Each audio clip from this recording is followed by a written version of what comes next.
Assalamualaikum warahmatullahi wabarakatuh. Salam sehat, salam sejahtera untuk kita semua. Om Swastiastu dan Namo Buddhaya. Baik, apa kabar teman-teman semuanya? Ini video pembelajaran yang saya buat untuk pertemuan ke-8. Mohon maaf, sebenarnya untuk pertemuan kali ini saya mengagendakan untuk pertemuan sinkronus ataupun online hanya saja, mungkin karena keadaan tubuh sedang tidak fit sehingga saya membuatkan video ini saja untuk nanti kemudian teman-teman dapat mempelajarinya dengan baik gitu ya. Insya Allah akan saya agendakan pertemuan setelah Lebaran untuk nanti kita kelas sinkronus. Oke. Baik, kita masuk di mata kuliah etika profesi hukum. Di sini mata kuliah yang membahas berkaitan tentang profesi penegak hukum yang ada di negara kita. Saya ada beberapa hal atau materi yang akan kita bahas yang berkaitan tentang profesi penegak hukum. Kali ini saya akan membahas berkaitan tentang profesi seorang advokat, dan nanti mungkin di pertemuan selanjutnya kan profesi penegak hukum yang lain seperti hakim dan jaksa. Nah, insya Allah untuk profesi hakim dan jaksa saya akan menghadirkan langsung narasumber yang expert dan memang memang memiliki memang bertanggung jawab untuk mengemban profesi tersebut. Jadi tidak saya yang memberikan begitu ya, karena akan lebih baiknya jika yang bersangkutan sendiri yang akan menyampaikan seperti itu. Oke, langsung saja akan saya lanjutkan untuk materi kita berkaitan tentang pengertian advokat. Pengertian advokat ini kita dapat gali atau kita dapat temukan di dalam Undang-Undang Profesi Advokat Undang-Undang Nomor 8 Tahun 2003, Undang-Undang tentang Advokat. Selain itu juga dapat ditemukan di Kode Etik Profesi Advokat. Nah, sebelum mungkin membahas berkaitan tentang pengertian advokat ini, saya akan menyampaikan sedikit berkaitan tentang sejarah bagaimana sebelumnya profesi ini terbentuk seperti itu ya. Jadi memang kalau kita menggali melihat sejarah, profesi advokat itu sudah ada sejak zaman kolonial. Nah, bermula dari zaman tersebut sudah ada beberapa yang memang memiliki keahlian atau keilmuan berkaitan tentang profesi atau di bidang ilmu hukum yang mana yaitu menjadi seorang advokat. Walaupun dulu belum banyak ditemukan, hanya bisa ditemukan advokat itu hanya di kota-kota ataupun di wilayah yang memang sudah memiliki pengadilan negeri seperti itu. Nah, kemudian sekiranya masuk di Indonesia, profesi advokat ini sekitar tahun 1963. Ketika itu masuk ke Jakarta yang kemudian pada saat itu dilakukan adanya seminar hukum nasional di Universitas Indonesia, yang mana tahun 1963 tersebut wadah advokat itu sudah ada, yaitu disebut sebagai Persatuan Advokat Indonesia yang disingkat PAI. Nah, organisasi atau wadah advokat pertama kali itu dengan istilah atau disebut juga dengan PAI atau Persatuan Advokat Indonesia, yang mana kemudian PAI ini yang berada di pusat waktu itu kemudian disusul kemudian ada di daerah-daerah. Nah, kemudian pada tahun 1964 secara aklamasi kemudian diresmikan atau didirikan adanya Persatuan Advokat Indonesia yang kemudian disingkat dengan istilahnya Peradin. Nah, awalnya tadi PAI yaitu Persatuan Advokat Indonesia pada tahun 63, yang kemudian seiring berjalan waktu adanya perundingan-perundingan secara aklamasi, kemudian PAI digantikan dengan istilah Peradin di tahun 1964. Nah, ini harapan saya agar bisa dicatat oleh teman-teman karena tidak saya tampilkan di dalam slide PPT begitu ya. Nah, kemudian setelah adanya organisasi yang terbentuk pertama kali ini, Peradin ini kemudian beranggotakan orang-orang yang mana ketika itu yang memang ingin berprofesi sebagai advokat masih secara sukarela seperti itu. Jadi tidak ada paksaan maupun tidak ada suatu syarat-syarat khusus atau tertentu kecuali memang dia sudah mempunyai keilmuan di bidang hukum begitu ya untuk masuk di organisasi Peradin ini. Nah, kemudian seiring berjalannya waktu, keinginan untuk menjadikan atau untuk mendirikan kemudian membentuk adanya suatu badan atau wadah yang mandiri pada tahun 1985. Pada tahun 1985 terbentuklah wadah tunggal advokat. Jadi pada tahun 1985 terbentuk wadah tunggal advokat yang mana disebut dengan Ikatan Advokat Indonesia atau IKADIN. Nah, dari awal tahun 63 terbentuk Persatuan Advokat Indonesia PAI tersebut, kemudian secara aklamasi tahun 64 berubah nama menjadi Peradin, yang kemudian alhasil mungkin karena sudah ada beberapa anggota dan beberapa profesi yang memang menggeluti di bidang advokat ini, akhirnya di tahun 85 terbentuklah wadah tunggal yang mana secara mandiri dapat menjalankan istilahnya profesi ini, yang mana wadah tunggal ini nanti membawahi advokat-advokat yang ada di daerah-daerah, karena memang mungkin sudah beberapa advokat yang memang akan menggeluti di bidang ini begitu ya, sehingga kemudian terbentuklah wadah tunggal yang mana istilahnya diistilahkan dengan IKADIN atau Ikatan Advokat Indonesia, yang kemudian seiring berjalannya waktu, perkembangannya waktu ini kemudian didirikanlah dengan adanya anggota-anggota, pengurus, dan juga ada kebijakan-kebijakan yang berkaitan tentang organisasi tersebut. Namun kemudian IKADIN ini tidak dapat bertahan lama karena ya sebenarnya yang diharapkan ini adanya pengurus tersebut bisa untuk memperkuat organisasi tersebut ya, tapi malah harapan tersebut sirna karena ternyata IKADIN tidak dapat bertahan lama menjadi wadah tunggal advokat, tidak dapat menjalankan secara konsisten, sehingga terjadinya adanya perpecahan ketika itu di tubuh IKADIN, wadah tunggal advokat ini. Sebagai akibatnya, sekelompok pengurus IKADIN tidak setuju dengan adanya kebijakan-kebijakan yang diturunkan oleh Dewan Pimpinan Pusat IKADIN waktu itu, karena di dalam organisasi advokat, pimpinan tertinggi disebut dengan Dewan Organisasi IKADIN pada waktu itu ya. Sehingga puncaknya pada tahun 90 kemudian IKADIN mundur dan digantikan atau kemudian didirikanlah istilahnya Asosiasi Advokat Indonesia atau AAI.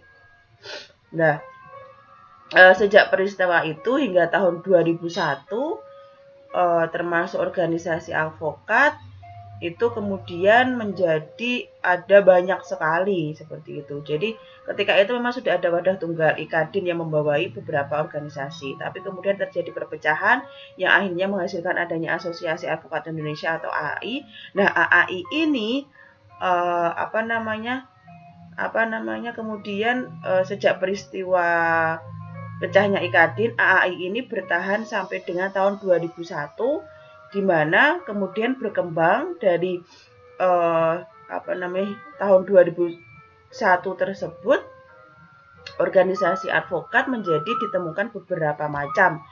Di situ ada organisasi advokat yang namanya Ikatan Advokat Indonesia, IKADIN, Asosiasi Advokat Indonesia, Ikatan Penasihat Hukum Indonesia, Himpunan Advokat dan Pengacara Indonesia, Serikat Pengacara Indonesia, dan lain sebagainya, sehingga kurang lebihnya muncul sampai dengan 20-an organisasi advokat ketika itu. Nah, dari adanya berbagai macam kemudian organisasi advokat itu sehingga menimbulkan keinginan untuk mendirikan lagi lah sebuah organisasi tunggal atau sebuah wadah tunggal, bar organisasi untuk advokat ini, untuk membawahi beberapa organisasi-organisasi advokat yang ada di bawahnya itu sendiri. Nah, kemudian seiringnya berjalannya waktu, kemudian tadi kan di tahun 2001, kemudian di tahun 2003 terbentuklah Undang-Undang Advokat, Undang-Undang Nomor 18 Tahun 2003.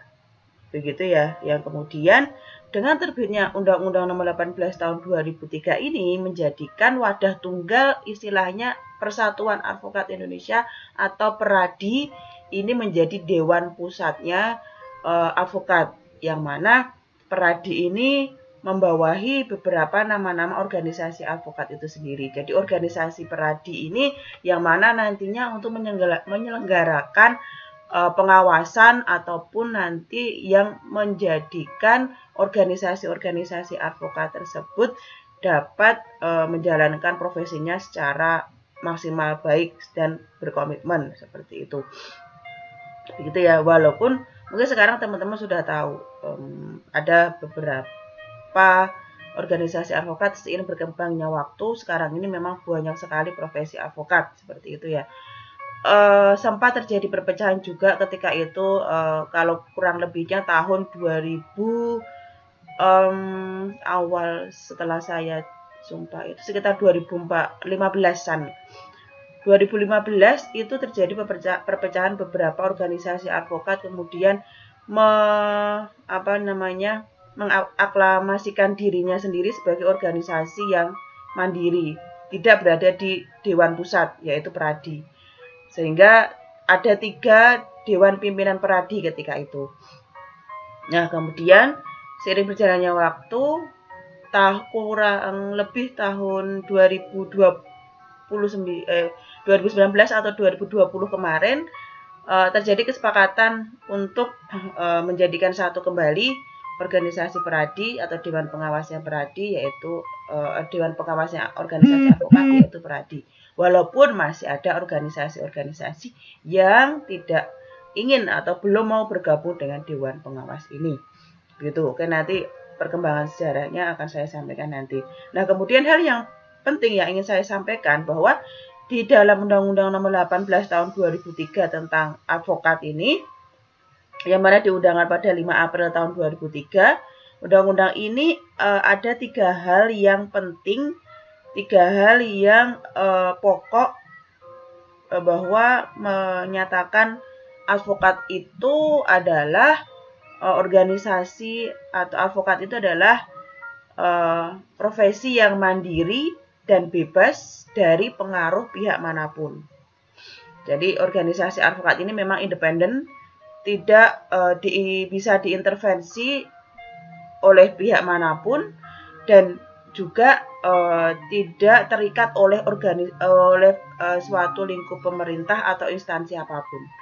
Sehingga sesuai dengan Undang-Undang Nomor 18 Tahun 2003 tersebut, organisasi advokat ini memang organisasi yang independen atau mandiri serta bebas dari pengaruh pihak manapun. Kemudian yang kedua, advokat ini berhak untuk mengangkat dan memecat anggotanya. Jadi memang mempunyai kewenangan di mana advokat berhak untuk mengangkat dan memecat anggotanya ketika memang ada hal-hal yang secara substantif, syarat memang terpenuhi ketika seseorang advokat dapat memecat atau menggantikan anggotanya, seperti itu. Karena memang merupakan kewenangannya mutlak secara mandiri seorang advokat tersebut ketika memang sudah mendirikan kantor secara resmi. Kemudian yang ketiga, advokat diakui sebagai penegak hukum. Jadi ada 3 hal. Advokat adalah profesi yang mandiri dan bebas campur tangan pihak manapun. Kemudian yang kedua, advokat berhak untuk mengangkat dan memecat anggotanya. Kemudian yang ketiga, advokat diakui sebagai penegak hukum. Oke, seperti itu yang dapat saya sampaikan berkaitan tentang sejarah pendirian organisasi advokat ini. Langsung kita lanjut saja berkaitan tentang pengertian advokat. Jadi teman-teman dapat membaca di slide PPT ini bahwa pengertian advokat sendiri adalah orang yang berprofesi memberi jasa hukum baik di dalam maupun di luar pengadilan. Ya, profesi advokat adalah profesi terhormat atau officium nobile yang dalam menjalankan profesinya berada di bawah perlindungan hukum, undang-undang, dan kode etik. Memiliki kebebasan yang didasarkan kepada kehormatan dan kepribadian advokat yang berpegang teguh kepada kemandirian, kejujuran, kerahasiaan, dan keterbukaan. Begitu ya. Jadi advokat ini memang profesi yang memberi jasa di bidang hukum, baik di dalam maupun di luar pengadilan. Jadi advokat ini nanti mendampingi seorang klien ya, tidak hanya di dalam lingkup pengadilan, tidak hanya ketika berproses atau beracara di pengadilan saja, tetapi di luar pengadilan misalkan dapat mendampingi seorang kliennya dalam melakukan investigasi kasus, kemudian dapat mendampingi kliennya ketika adanya musyawarah untuk menyelesaikan permasalahan perkara seperti itu. Ada juga ketika penyelesaian mendampingi dalam melakukan adanya perundingan-perundingan di luar dari pengadilan seperti itu. Jadi seorang advokat ini harus digarisbawahi dia dapat menjalankan atau mewakili menjalankan tugasnya untuk mewakili seorang klien ketika sudah ada penandatanganan di surat kuasa. Itu ya yang harus dipahami oleh teman-teman. Seorang advokat dapat mendampingi atau mewakili kliennya, mendampingi di luar pengadilan maupun mewakili kliennya bersidang di dalam pengadilan itu ketika sudah ditandatanganinya surat kuasa. Mungkin teman-teman sudah tahu wujudnya surat kuasa seperti apa ya di mata kuliah keadvokatan. Saya rasa teman-teman sudah paham bahwa surat kuasa tersebut nanti tercantum nama orang yang mewakili dan nama pemberi kuasa dan penerima kuasa. Pemberi kuasa itu adalah kliennya, penerima kuasa itu adalah advokatnya itu sendiri. Ketika sudah ditandatangani, sudah disepakati, surat kuasa tersebut dapat dijadikan pegangan oleh seorang advokat untuk ini si X sudah mengkuasakan kepada saya untuk saya bisa menyelesaikan perkara yang dihadapi oleh si X, untuk bisa mendampingi si X di dalam persidangan maupun di luar persidangan. Seperti itu ya. Jadi advokat itu sudah resmi dapat menjalankan tugasnya ketika memang sudah ada surat kuasa yang ditandatangani oleh para pihak. Oke. Kemudian selanjutnya hal tersebut pengertian seorang advokat. Nah, bagaimana tahapan menjadi seorang advokat? Oke. Jadi, jika ingin menjadi seorang advokat, Anda harus melewati serangkaian tahapan. Tahapan yang pertama, mengikuti pendidikan khusus profesi advokat atau PKPA. Nah, PKPA ini adalah semacam sekolah advokat atau pendidikan profesi advokat yang bersifat non-formal dan diselenggarakan oleh Peradi selaku organisasi advokat bersama mitra pelaksananya. Nah, sesuai dengan pengalaman yang saya alami dulu, jadi memang ketika saya menempuh jenjang profesi advokat ini, ya yang pertama kan harus lulus strata 1 terlebih dahulu, sarjana hukum terlebih dahulu, karena syarat pertama untuk menjadi seorang advokat adalah seorang sarjana hukum. Tidak mungkin kan seorang sarjana teknik atau sarjana keperawatan, sarjana kebidanan masuk dalam advokat, itu tidak bisa. Jadi syarat mutlak adalah seorang sarjana hukum. Ketika itu saya di tahun 2012 lulus S1.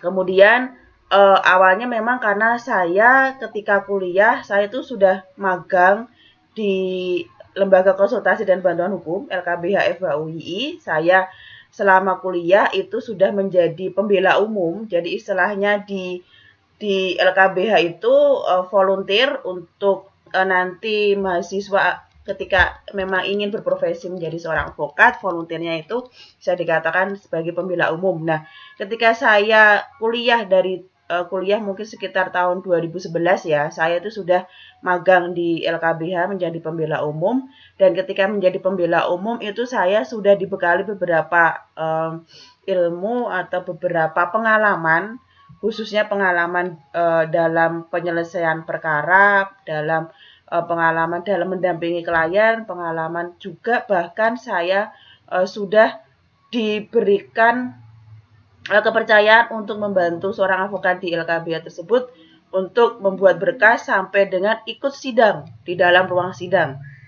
Nah, seperti itu. Sampai dengan akhirnya, mohon maaf ini membicarakan pengalaman saya ya, sampai dengan akhirnya saya tahun 2012 itu setelah selesai S1, lulus S1, kemudian berkeinginan untuk melanjutkan jenjang profesi ini, karena kemudian saya tertarik untuk lebih menggeluti menseriusi ini, sehingga di tahun 2013 awal saya mengikuti program pendidikan khusus profesi advokat ini. Ketika zaman saya dulu masih sangat sulit sekali mengikuti pendidikan profesi advokat dibanding sekarang ini. Teman-teman mungkin tahu ya, sekarang ini hampir 90% itu peserta atau yang mengikuti ujian profesi advokat itu bisa lulus. 90% itu bisa lulus. Tapi ketika zaman saya itu alhamdulillah 20-30% itu bisa lulus. Karena memang sangat sulit sekali. Waktu saya dulu ya, persaingannya untuk bisa lulus di ujian profesi advokat. Karena setelah mengikuti pendidikan ini, teman-teman nanti harus mengikuti ujian profesi advokat atau UPA. Nah, ketika saya dulu mengikuti UPA ini, bahkan teman saya sampai 3 kali mengikuti UPA. Karena memang sangat sulit sekali grade nilainya yang harus diluluskan. Walaupun alhamdulillah saya setelah 1 kali ujian advokat ketika itu sudah langsung bisa lulus, alhamdulillah. Jadi ketika saya dulu masih persaingannya untuk menjadi seorang advokat itu masih sangat sulit. Mungkin teman-teman kalau melihat film Korea, judulnya? Ya mungkin teman-teman sudah tahu ya, itu persaingan untuk menjadi seorang advokat itu sulit sekali. Ya sama seperti yang saya alami dulu ketika tahun 2013-2014 itulah. Yang mana kemudian setelah saya lulus ujian profesi advokat tahun 2015 kemudian yang menjadi yang terjadi adanya perpecahan di organisasi advokat yang menjadikan organisasi advokat kemudian berdiri sendiri satu sama lain sehingga banyak sekali organisasi advokat sehingga sampai dengan 30 yang mana kemudian organisasi advokat tersebut gencar dalam merekrut anggota-anggotanya sehingga organisasi advokat itu dapat secara independen menyelenggarakan pendidikan khusus profesi advokat ini sehingga kemudian banyak sekali yang lulus, banyak sekali yang disumpah. Karena sebelum perpecahan hanya Peradi saja yang bisa menyelenggarakan ujian profesi advokat. Seperti itu yang membedakan. Nah, ketika saya dulu kemudian setelah lulus UPA itu harus menjalankan magang lagi selama 2 tahun di kantor advokat secara terus menerus sehingga 2013 saya lulus, kemudian setelah saya lulus saya kemudian lanjut untuk magang selama 2 tahun. Jadi 2015 saya baru selesai magang dan saya magangnya juga di LKBH, alhamdulillah sudah dilancarkan. Terus kemudian setelah selesai magang ada tahapan selanjutnya yaitu nanti kemudian disumpah jabatan advokat untuk menjadi anggota Peradi. Nah, syarat untuk bisa disumpah itu harus umur 25 tahun terlebih dahulu, begitu teman-teman. Jadi, PKPA terlebih dahulu, menempuh pendidikan khusus profesi advokat terlebih dahulu. Ketika itu saya pendidikan ini, karena pendidikan non formal ya, di luar dari pendidikan formal, kurang lebih menempuh selama 3 bulan pendidikan. Tiap hari diberikan ilmu berkaitan tentang praktek menjadi seorang advokat, teori-teori menjadi seorang advokat seperti apa selama 3 bulan. Setelah 3 bulan saya mengikuti pendidikan khusus profesi advokat, kemudian saya mengikuti ujian profesi advokat. Ujian profesi advokat yang diselenggarakan oleh Peradi. Nah, kemudian setelah menyelenggarakan ujian profesi advokat, teman-teman harus magang di kantor advokat yang memang sudah berlisensi, seperti itu. Selama 2 tahun berturut-turut.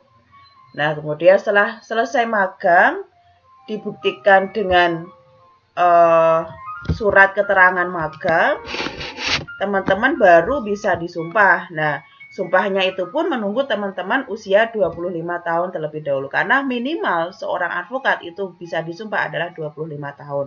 Nah, ketika itu, saya sudah menyelesaikan ujian profesi advokat, sudah menyelesaikan magang, tetapi umur saya masih 23 tahun ketika itu. Sehingga saya masih harus menunggu 2 tahun lagi untuk bisa disumpah. Akhirnya kesempatan atau waktu 2 tahun itu saya jalani dengan saya kemudian menempuh jenjang S2, strata 2, kuliah lagi, dan saya lebih menggeluti untuk membantu advokat di mana tempat saya magang dan junior-junior advokat ketika itu di lembaga konsultasi dan bantuan hukum. Saya menggeluti di situ. Akhirnya pada tahun 2016 saya baru bisa disumpah menjadi seorang advokat di umur saya 25 tahun. Begitu teman-teman pengalaman saya menjadi seorang advokat. Oke, baik. Maaf kalau video ini saya buat lama ya. Semoga teman-teman tidak bosan untuk mendengarkan apa yang saya sampaikan. Karena sembari saya berbagi cerita juga, berbagi pengalaman. Baik, saya lanjutkan. Nah, ini yang teman-teman perlu ketahui di mana syarat advokat agar bisa nanti disumpah menjadi seorang advokat. Yang pertama adalah warga negara Indonesia. Kemudian yang kedua, bertempat tinggal di Indonesia. Yang ketiga, tidak berstatus sebagai pegawai negeri atau pejabat negara. Yang keempat, berusia sekurang-kurangnya 25 tahun. Yang kelima, ya ini berusia sekurang-kurangnya 25 tahun seperti yang saya sampaikan tadi ya. Karena kalau belum berusia 25 tahun, syarat mutlak tidak bisa untuk disumpah. Nah, yang kelima, berijazah sarjana yang berlatar belakang pendidikan tinggi hukum sebagaimana dimaksud dalam pasal 2 ayat 1 Undang-Undang Advokat. Kemudian yang keenam, lulus ujian yang diadakan oleh organisasi advokat. Ketika itu wadahnya adalah Peradi. Insya Allah sekarang pun juga wadahnya sudah Peradi ya teman-teman. Hanya saja memang lebih mudah untuk mencapai target lulus. Nah, itu yang mungkin teman-teman kalau memang masih ingin menjadi seorang advokat, mumpung masih diberikan kemudahan untuk bisa mencapai profesi ini. Karena kalau ketika saya dulu luar biasa sulitnya untuk bisa mencapai target bisa lulus menjadi seorang advokat itu. Oke. Kemudian yang ketujuh, magang sekurang-kurangnya 2 tahun di kantor advokat. Ke-8, tidak pernah dipidana karena melakukan tindak pidana kejahatan yang diancam dengan pidana penjara 5 tahun. Yang ke-9, berperilaku baik, jujur, bertanggung jawab, adil, dan mempunyai integritas tinggi. 9 hal ini yang menjadi syarat harus teman-teman lengkapi. Teman-teman harus bisa memenuhinya sebagai syarat nanti diangkat menjadi seorang advokat. Begitu ya. Saya harapkan sudah paham dengan hal ini. Kemudian saya lanjut. Beberapa kode etik yang harus dipatuhi. Oke, ini beberapa kode etik yang harus dipatuhi. Jadi kita sudah membahas berkaitan dengan kode etik profesi advokat. Bahwasanya kode etik profesi advokat ini adalah suatu suatu wadah yang harus dipegang teguh oleh seorang profesi, seorang yang menduduki jabatan sebagai seorang advokat. Jadi ini yang harus benar-benar diperhatikan oleh teman-teman. Ada beberapa hal yang perlu saya sampaikan berkaitan tentang kode etik profesi advokat. Selain itu juga, selain kode etik ya teman-teman harus juga paham atau tahu tentang aturan yang ada di Undang-Undang Nomor 18 Tahun 2003, Undang-Undang tentang advokat. Oke, yang pertama ini berkaitan dengan kode etik advokat. Yang pertama adalah advokat tidak boleh menolak klien jika tidak advokat boleh tolak klien jika tidak sesuai dengan hati nurani. Begitu.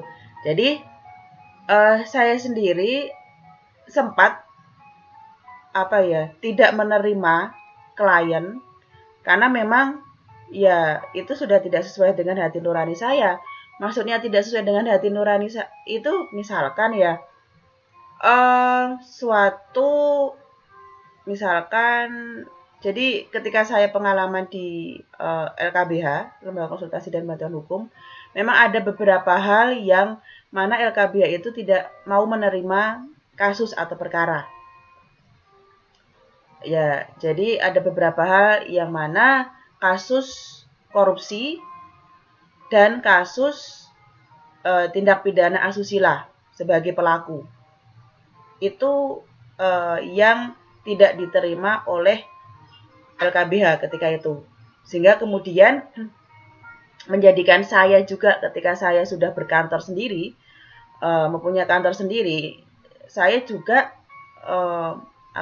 tidak menerima kasus yang berkaitan dengan dua hal tersebut, karena memang sudah tertanam di diri saya sejak saya magang di LKBH, yang mana LKBH sudah menanamkan bahwa tidak menerima kasus atau perkara berkaitan tentang tindak pidana korupsi dan berkaitan tentang perkara asusila, yang mana sebagai pelaku itu sehingga sampai dengan sekarang ini ketika saya sudah mendirikan kantor advokat sendiri, saya tidak menginginkan untuk perkara-perkara tersebut untuk saya tangani. Nah, hal tersebut yang menyebabkan hati nurani saya tidak mau untuk menerima seperti itu.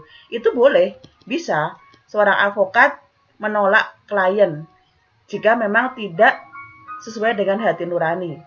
Walaupun pada dasarnya perbuatan menolak klien merupakan pelanggaran terhadap sumpah atau janji advokat yang diatur dalam pasal 4 ayat 2 Undang-Undang Advokat. Namun, dalam Kode Etik Profesi Advokat Indonesia, tercantum kebolehan advokat untuk menolak perkara calon klien atau mengundurkan diri dari perkara klien dalam kondisi-kondisi tertentu. Salah satunya, jika perkara tersebut tidak sesuai dengan keahliannya dan bertentangan dengan hati nuraninya. Seperti itu. Seperti yang saya contohkan tadi. Dalam hati saya atau hati nurani saya itu ketika membantu calon klien untuk menyelesaikan perkara korupsi atau menyelesaikan perkara asusila, terutama sebagai seorang pelaku, itu di hati saya sendiri sudah tidak mau menerima seperti itu.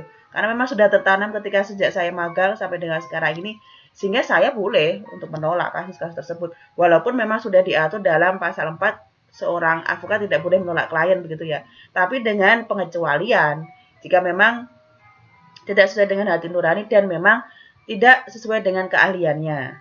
Seperti itu. Ini tercantum dalam Kode Etik Profesi Advokat dalam pasal 3. Oke? Kemudian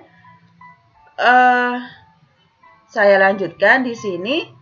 Meskipun begitu, tercantum larangan tegas bagi advokat untuk menolak klien dengan alasan beda agama, kepercayaan, suku, keturunan, jenis kelamin, keyakinan politik, dan kedudukan sosialnya sebagaimana diatur dalam pasal 3 Kode Etik Profesi Advokat dan pasal 18 Undang-Undang Advokat.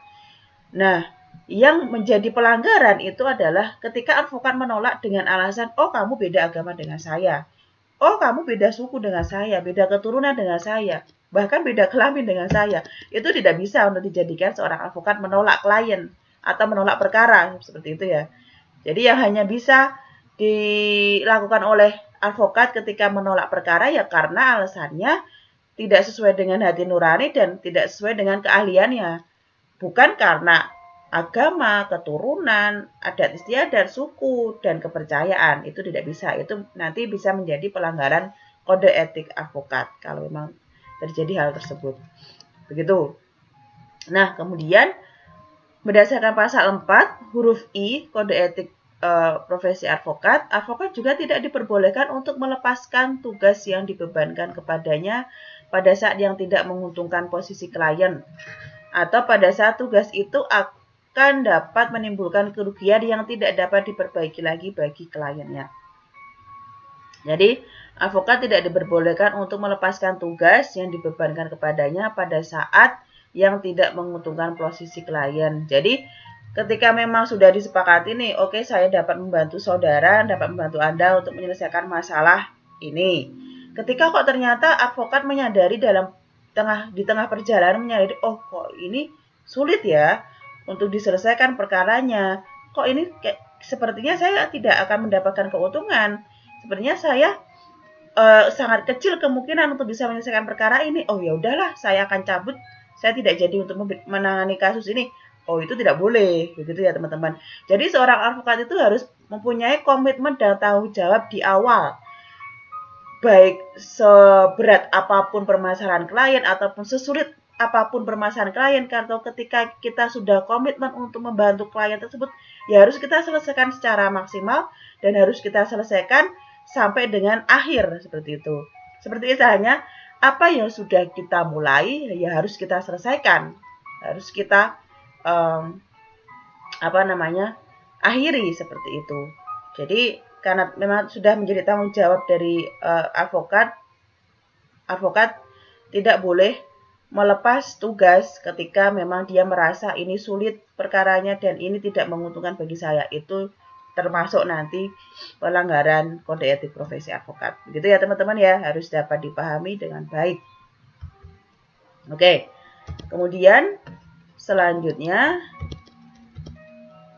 yang kedua, advokat harus menyimpan rahasia klien. Jadi rahasia klien itu memang sangat penting karena klien itu kan orang yang datang ke kita kan pasti mempunyai masalah, begitu ya. Masalah yang dia alami. Kemudian dia mempercayakan kepada kita untuk kita dapat menyelesaikan permasalahan tersebut. Sehingga kita juga harus bisa mengemban amanah tersebut.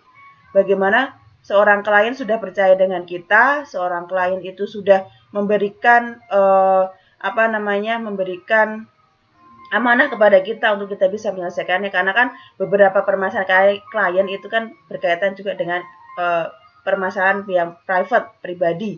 Apalagi ketika kita menangani kasus perdata. Kasus perdata kan itu kasus-kasus yang private, orang per orang, orang sama orang. Beda dengan kasus pidana yang secara umum. Nah, itu kita harus bisa-bisa menjaga rahasia klien, apalagi kasus-kasus seperti kasus perceraian, seperti itu ya. Nah, seperti apa peraturannya? Jadi, penamaan profesi advokat sebagai officium nobile itu terjadi karena aspek kepercayaan dari pemberian kuasa atau klien yang dijalankannya, yang mana bertujuan untuk mempertahankan dan memperjuangkan hak-haknya di forum yang telah ditentukan. Oleh karena aspek kepercayaan merupakan hal nomor satu yang melandasi hubungan antara seorang advokat dengan kliennya, maka advokat memiliki kewajiban untuk memegang rahasia yang diberitahukan oleh kliennya. Karena ini merupakan suatu pegangan agar seorang advokat itu juga dapat dipercaya, seorang advokat dapat mengemban amanahnya dengan baik, sehingga ia harus merahasiakan kasusnya klien tersebut. Walaupun ya sebenarnya seorang advokat itu kan dapat berpartneran juga, dapat menggandeng juga kawannya atau rekannya sesama advokat. Nah, kalau sesama satu tim itu tidak masalah, karena kan memang kita harus menyelesaikan bareng-bareng. Ketika pengalaman saya, ketika menyelesaikan perkara atau permasalahan, biasanya itu kita tim 2-3 orang, bahkan 3-5 orang itu bisa, tergantung posisi kasusnya. Ketika kasusnya memang sedikit rumit dan sulit untuk dipecahkan, ya kita biasanya menggandeng beberapa rekanan, bisa sampai 5 orang. Namun ketika perkaranya bisa diselesaikan dengan jalan yang tidak begitu rumit, itu 2-3 orang atau 2 saja itu sudah cukup menjadi tim. Nah, kalau dalam satu tim itu memang kita harus bisa berbagi, berdiskusi berkaitan tentang kliennya. Tapi kalau nanti dengan rekanan yang lain di luar dari tim, itu kita sudah tidak bisa untuk menceritakan permasalahan kliennya tersebut. Seperti yang saya alami ya di tempat magang saya dulu. Tempat magang saya dulu kan ada beberapa klien itu datang untuk konsultasi, datang untuk meminta bantuan untuk menyelesaikan perkara. Nah, ketika saya dengan teman saya itu tidak satu tim, ya saya tidak akan menceritakan ke teman saya berkaitan tentang perkara atau kasus yang dihadapi oleh klien yang sudah konsultasi ke saya tadi. Seperti itu. Karena ini untuk menjaga amanah seorang advokat, bahwa advokat itu tidak boleh mengumbar cerita berkaitan tentang masalah klien yang dihadapinya, begitu. Nah, kita bisa berdiskusi dengan teman tim yang sudah memang ditunjuk kepada kita untuk kita bisa membantu klien tersebut. Kecuali kalau kita menanyakan kepada seorang ahli loh ya, itu beda.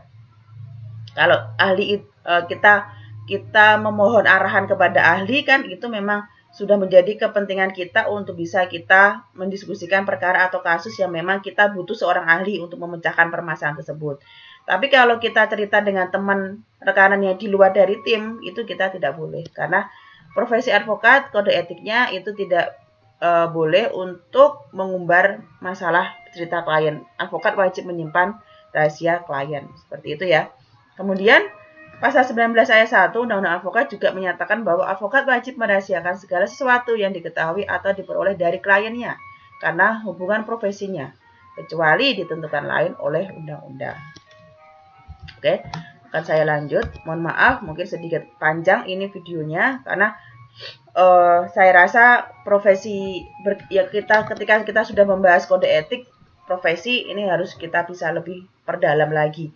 Saya rasa teman-teman ketika mungkin sudah bosan untuk mendengarkan apa yang saya paparkan, bisa rehat sejenak, nyari hal-hal yang di luar sana terlebih dahulu untuk bisa merefresh, kemudian di post terlebih dahulu bisa, kemudian setelah rada fresh bisa di play lagi untuk mendengarkan beberapa paparan saya. Saya harapkan yang tidak ada di dalam PPT dapat teman-teman catat dengan baik, karena bisa jadi soal ujian yang keluar adalah di luar dari apa yang ada di dalam PPT. Begitu ya. Oke, sekarang nomor 3. Di kode etik profesi advokat, itu advokat dilarang menjanjikan kemenangan. Begitu. Bahkan seorang advokat terkenal seperti Hotman Paris Sitompul, itu pun dia tidak boleh untuk menjanjikan bahwa perkara ini akan menang. Bahwa perkara ini nanti akan dikabulkan, diputus oleh hakim, atau akan dikabulkan permohonannya oleh hakim, atau diputus bebas kamu nanti kelak. Itu kita tidak boleh menyampaikan hal tersebut. Jadi kita tidak boleh menyampaikan ketika seorang terjerat tindak pidana begitu ya, kamu akan bebas, tenang saja, nanti akan saya bebaskan kamu dengan jalan nanti bla bla bla bla bla. Itu tidak boleh. Karena apa? Ya karena kita ini menjalankan profesi sebagaimana yang seperti saya katakan sebelumnya, mungkin kita pernah membahas berdiskusi waktu sharing session pertama ketika itu ya, tentang advokat, notaris, dan akademisi. Itu kan saya pernah menyampaikan bahwa seorang advokat itu menjalankan kewajibannya bukan ketika tindak pidana ya. Bukan kita itu membela kesalahan dari klien kita. Yang dibela itu bukan kesalahannya. Kalau memang seorang tersebut sudah terbukti melakukan pembunuhan, kita tidak boleh untuk kemudian menyebutkan oh dia tidak membunuh karena dia tidak membunuh karena mungkin dengan alasan yang lainnya, tidak mendasar seperti itu. Padahal secara digali lebih lanjut lagi, bukti-bukti sudah mengarah bahwa klien tersebut memang dia membunuh karena sudah ada CCTV-nya, sudah ada barang buktinya, sidik jari di mungkin pistol atau pisau tersebut sudah nyata begitu dia membunuh. Tapi kita tidak boleh membela terlebih dahulu bahwa dia seorang bahwa kita tidak boleh menyatakan bahwa dia tidak salah seperti itu. Tapi yang kita bela itu adalah hak-haknya dari klien kita. Hak-hak dari klien itu misalkan bagaimana kita melihat klien itu dalam proses penyidikan di kepolisian, apakah diperlakukan dengan baik atau tidak. Ketika dalam penjara, apakah dia mendapatkan fasilitas yang memadai atau tidak. Itu termasuk hak-hak dari klien. Kemudian sekalipun memang kita mengenal asas seseorang tidak dapat dibuktikan bersalah sebelum bukti-bukti itu dikuatkan seperti itu ya, sebelum bukti-bukti itu memang sudah terbukti bersalah, seorang terbukti bersalah. Kan kita tidak boleh untuk menyatakan atau menyatakan klien kita itu tidak salah. Jadi harus ada proses terlebih dahulu yang memang harus kita lalui. Sehingga kita mendampingi, ketika kita mendampingi, itu ya kita bagaimana untuk memudahkan klien. Misalkan seperti pengalaman saya ketika saya pertama kali menangani perkara, itu adalah perkara pembunuhan. Perkara pembunuhan seorang nenek yang ada di daerah Sleman. Betapa luar biasanya itu ketika itu saya tidak melupakan pengalaman tersebut sampai dengan sekarang, karena itu salah satu hal yang luar biasa pengalaman yang diberikan kepada saya. Saya menangani perkara pembunuhan seorang nenek yang mana nenek tersebut dipukul bagian belakang menggunakan sebuah palu oleh orang lain yang dia memang niat akan mencuri juga di rumah tersebut. Ya, ketika itu saya yang tidak bisa melihat darah, tidak bisa melihat seseorang yang berlumuran darah seperti itu, saya saya niatkan untuk bisa menyelesaikan atau bisa melihat perkara tersebut seperti apa. Karena itu ketika saya ada di LKBH, ada yang membutuhkan bantuan untuk perkara tersebut, dan ya kita sebagai pembela, penasihat hukum, kita membela pelakunya di situ, dan tapi yang kita bela bukan kemudian kita menyatakan pelaku tersebut tidak bersalah, pelaku tersebut tidak membunuh, bukan seperti itu. Tapi kita melihat terlebih dahulu, mengcross-check terlebih dahulu seperti apa perbuatan yang dilakukan oleh pelaku tersebut. Apakah benar-benar dia membunuh atau tidak. Ternyata setelah diketahui memang dia membunuh. Sudah ada bukti-buktinya, sidik jari dan lain sebagainya. Nah, kemudian yang kita lakukan untuk membela seorang tersebut adalah itu kita mengupayakan di dalam pembelaan kita, di dalam pledoi kita mengupayakan agar si pelaku tersebut mendapatkan hukuman seringan-ringannya. Ya, seringan-ringannya dari ancaman hukuman mungkin seumur hidup atau hukuman mati, hukuman mati mungkin seringan-ringannya bisa menjadi ancaman hukuman seumur hidup. Atau 20 tahun penjara bisa jadi 18 tahun penjara seperti itu. Nah, kita meminta hukuman seringan-ringannya karena apa? Karena alasannya seorang yang membunuh tersebut itu adalah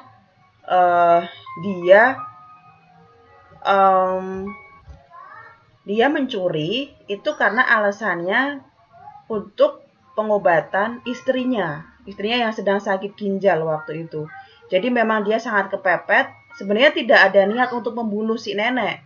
Dia hanya niatnya untuk mencuri karena neneknya memang tinggal sendirian di rumah tersebut. Kemudian dia mencuri perhiasan dan kok ya diketahui oleh neneknya. Dia panik, kaget, refleks. Kemudian di dekat dapur ada palu, dia kemudian refleks memukul nenek tersebut hingga pingsan dan berumah darah sehingga meninggal. Nah, hal yang menjadikan kita untuk pembelaan adalah karena dia melakukan hal tersebut karena dia ingin membantu istrinya untuk pengobatan. Walaupun kita kemudian tidak membela berkaitan dengan perbuatan dia. Jadi kita membela bukan karena perbuatan dia yang sudah membunuh, tapi kita membela hak-haknya dia. Itu yang harus digarisbawahi. Dan kita tidak menjanjikan bahwa kamu nantinya tidak akan terbukti sebagai seorang pembunuh. Itu tidak boleh. Seperti itu ya teman-teman ya. Berdasarkan pengalaman saya yang saya tidak akan lupa sampai dengan sekarang ini. Yang pada akhirnya kemudian pelaku tersebut ya kena ancaman hukuman 18 tahun penjara. Itu masih muda. Tapi ya tidak di bawah umur. Karena dengan peradilan secara biasa. Umur sekitar 20 tahun, dia sudah mulai memiliki seorang istri yang kemudian ternyata mengidap penyakit ginjal, yang kemudian dia melakukan hal tersebut adalah sebenarnya untuk pengobatan istrinya. Namun ya karena memang itu merupakan suatu tindak pidana, ya harus diproses, dan kita belanya pun juga membela hak-haknya seperti itu. Oke. Kemudian ini pembahasan berkaitan tentang advokat dilarang janjikan kemenangan karena profesi advokat merupakan salah satu perangkat dalam proses peradilan dan mempunyai kedudukan setara dengan penegak hukum dalam menegakkan hukum dan keadilan. Setiap advokat harus mempertahankan keadilan dan kebenaran yang dilandasi dengan moral yang tinggi, luhur dan mulia serta melakukan tugasnya tidak bertujuan semata-mata untuk memperoleh imbalan materi, tetapi lebih mengutamakan tegaknya hukum, kebenaran, dan keadilan. Oleh sebab itu, terdapat larangan bagi advokat untuk menjanjikan kemenangan pada kliennya, tercantum dalam pasal 4 Kode Etik Profesi Advokat. Jadi, advokat harus berorientasi pada kebenaran dan keadilan, bukan pada kemenangan. Begitu ya, kebenaran dan keadilan. Kebenaran ketika memang ya kita membela ketika memang seseorang tersebut hanya dituduh untuk melakukan adanya pencurian dan tidak terbukti adanya dia mencuri, ya kita juga harus bisa mempertahankan bahwa klien kita ini tidak mencuri, benar-benar tidak ada bukti yang mengarah ke situ dan memang benar-benar klien juga itu benar menyampaikan bahwa dia memang tidak terbukti mencuri dan lain sebagainya. Kebenaran dan keadilan dan kemudian bukan pada kemenangan. Oke. Kemudian kode etik yang lainnya, advokat tidak boleh beriklan. Ini, advokat tidak boleh beriklan. Advokat tidak boleh kemudian memajang fotonya. Jangan lupa untuk konsultasi kepada saya, untuk minta bantuan hukum kepada saya. Kemudian memasang poster di Facebook, Instagram, maupun di Twitter, itu tidak boleh. Itu nanti menjadi pelanggaran kode etik advokat. Karena apa? Karena pemasangan iklan ini sudah ada larangannya, tercantum dalam pasal 8 huruf B dan F Kode Etik Profesi Advokat, yang menyatakan bahwa pemasangan iklan semata-mata untuk menarik perhatian orang adalah dilarang, termasuk pemasangan papan nama dengan ukuran dan atau bentuk yang berlebihan. Selain itu, advokat tidak dibenarkan untuk mencari popularitas dan menarik perhatian masyarakat mengenai tindakan-tindakannya sebagai advokat terkait perkara yang sedang atau telah ditanganinya melalui media massa, kecuali jika keterangan yang diberikan bertujuan untuk menegakkan prinsip-prinsip hukum. Nah terus, kalau seperti Hotman Paris Sitompul itu gimana Bu? Dia sering tampil di Instagram, dia sering tampil di Facebook, dia sering tampil mungkin di media televisi dan lain sebagainya gitu. Seolah-olah dia itu kayaknya beriklan seperti itu. Nah, sebenarnya ya itu secara kode etik sebenarnya tidak diperbolehkan seorang advokat itu mencari popularitas, publisitas seperti yang dilakukan oleh kode etik, dilakukan oleh Hotman Paris seperti itu ya. Nah, walaupun memang sebenarnya ya mungkin pintar juga Hotman Paris, dia tidak kemudian secara tersirat menyampaikan silahkan menyelesaikan perkaranya di kantor saya yang nanti akan saya usahakan semaksimal mungkin, asalkan tidak ada secara tersirat menyampaikan seperti itu, ya saya rasa belum bisa dikatakan melanggar kode etik profesi advokat. Beberapa yang saya temui, beberapa yang saya lihat memang lebih kepada prestasi yang dia show up, prestasi yang mana dia sudah menyelesaikan perkara ini dan lain sebagainya, itu tidak ada masalah. Tapi juga harus bertujuan untuk menegakkan prinsip-prinsip hukum. Prinsip-prinsip hukum yang ada itu harus dilakukan. Saya rasa dia melakukan hal tersebut tujuannya adalah untuk memberikan motivasi kepada para advokat-advokat junior. Sekecil apapun permasalahannya harus bisa ditangani dengan baik semaksimal mungkin. Tidak hanya melihat dari segi profitnya saja, tetapi juga harus kita melihat dari sisi kebenaran keadilan itu sendiri. Saya rasa Hotman Paris menanamkan nilai-nilai positif juga di dalam popularitasnya beliau. Sampai dengan dia yang membimbing anak-anaknya untuk menjadi seorang advokat yang luar biasa, sampai dengan sekarang ini yang mungkin teman-teman sudah tahu seperti apa integritasnya seorang Hotman Paris Sitompul. Gitu ya. Oke, yang keempat, advokat tidak boleh beriklan. Kemudian selanjutnya itu advokat wajib beri bantuan hukum secara cuma-cuma atau gratis. Nah, ini yang menjadikan juga seorang profesi advokat itu tidak hanya kita melihat dari segi profit, keuntungan yang didapatkan, klien dapat memberikan saya berapa ya imbalannya ya nominalnya, itu tidak. Karena advokat sendiri juga diwajibkan untuk memberikan bantuan secara cuma-cuma, secara gratis atau pro bono, seperti itu. Karena memang seperti yang kita ketahui, honorarium yang ditawarkan dari profesi advokat memang sangat menggiurkan. Mungkin seperti itu ya. Namun hal ini sepadan dengan beban kerja yang besar serta tanggung jawab untuk mematuhi kode etik. Salah satu hal yang harus dipatuhi adalah kewajiban menangani perkara pro bono atau memberikan bantuan hukum secara cuma-cuma bagi masyarakat kurang mampu. Nah, kewajiban ini diatur dalam pasal 7 huruf H Kode Etik Profesi Advokat dan pasal 22 ayat 1 Undang-Undang Advokat yang menyatakan bahwa advokat mempunyai kewajiban untuk memberikan bantuan hukum secara cuma-cuma pro deo bagi orang yang tidak mampu. Begitu. Ini menurut pengalaman saya selama saya magang dulu di kantor Lembaga Konsultasi dan Bantuan Hukum LBH, itu mayoritas orang yang datang untuk konsultasi untuk meminta bantuan hukum adalah orang yang tidak mampu. Sehingga kita bantu untuk menyelesaikan perkara tersebut secara cuma-cuma. Asalkan seseorang tersebut dapat membuktikan bahwa dia mempunyai surat keterangan tidak mampu atau SKTM yang dikeluarkan oleh kelurahan. Itu menjadi syarat wajib untuk kita bisa membantu masyarakat yang tidak mampu tersebut secara pro bono atau cuma-cuma. Saya beberapa kali menangani permasalahan klien yang memang klien tersebut tidak membayar sama sekali. Jadi, ya kita sebagai seorang advokat, makanya karena kita juga diwajibkan untuk membantu secara cuma-cuma, ya kita sebisa mungkin, semaksimal mungkin juga membantu tersebut.